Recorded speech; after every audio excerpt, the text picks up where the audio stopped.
So now let's see how we can work around with Polygonal Lasso Select tool inside a Photopea. So to do that, if I were to go around over here onto the lasso area right here, click and hold it, then you got the Polygonal Lasso Select option right here. So what that allows you to do is it allows you to click and a line appears right here. Click again, another line appears. So by clicking multiple times right here, just like this, you can go around and then create a selection right here, just like this. So you can see that the selection is more polygonal right here. If I were to go around onto move tool, then this is the selection that you have right here, as you can see right here.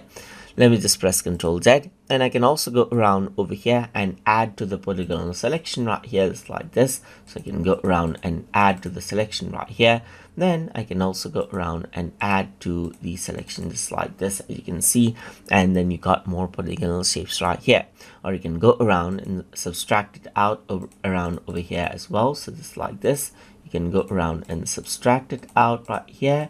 Just go around, and then this is what you have, as you can see right here. Let me just go around and cut it right here, just like this, and this is what you have.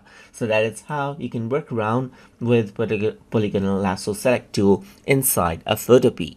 So hope you guys learned something as always, and as always, please like, comment, share, and subscribe.